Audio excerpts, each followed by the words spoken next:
ബേക്കറീസിലൊക്കെ കിട്ടുന്ന ദിൽഖുഷിൻ്റെ ടേസ്റ്റിൽ കുട്ടികൾക്കൊരു സ്നാക്ക് ഉണ്ടാക്കാം. അതിനായിട്ട് ഞാനൊരു ബർഗർ ബണ്ണാണ് ഇവിടെ എടുക്കുന്നത്.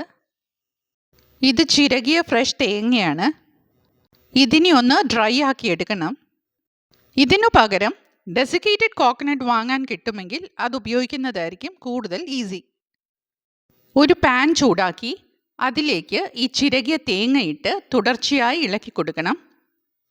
ലോ ഫ്ലെയിമിലാണ് ഇത് ചെയ്യേണ്ടത്. തേങ്ങയൊന്ന് ഡ്രൈ ആകാനും ക്രിസ്പ് ആകാനുമാണ് ഇങ്ങനെ ചെയ്യുന്നത്. ഞാൻ ഡെസിക്കേറ്റഡ് കോക്കനട്ട് വാങ്ങാൻ പോയപ്പോൾ അത് 1 kg പാക്കറ്റിലാണ് ഉണ്ടായിരുന്നത്.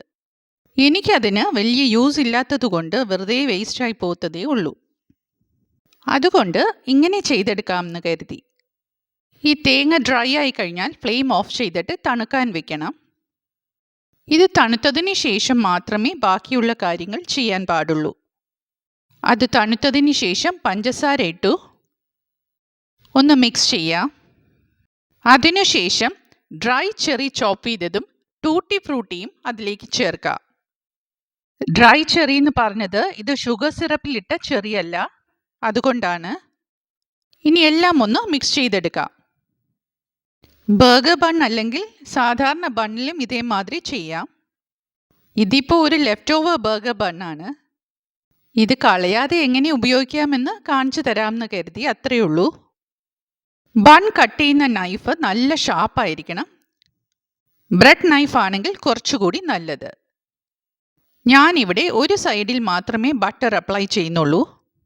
ബട്ടർ ഇഷ്ടമുള്ളവർക്ക് അടുത്ത സൈഡിൽ കൂടി അപ്ലൈ ചെയ്യാം. ബൺ എപ്പോഴും കുറച്ച് സോഫ്റ്റ് ആയിരിക്കണം. അൺസോൾട്ടഡ് ബട്ടറാണ് ഞാനിവിടെ എടുത്തത്.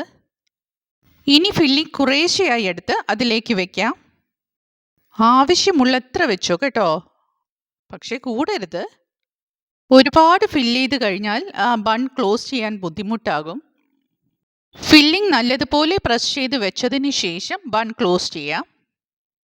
അങ്ങനെ ഒരു തട്ടിക്കൂട്ട് ദിൽഖുഷ് ബൺ റെഡിയായി കഴിഞ്ഞു. ഈ വീഡിയോ ഇഷ്ടമായാൽ ഒന്ന് സപ്പോർട്ട് ചെയ്യണം കേട്ടോ.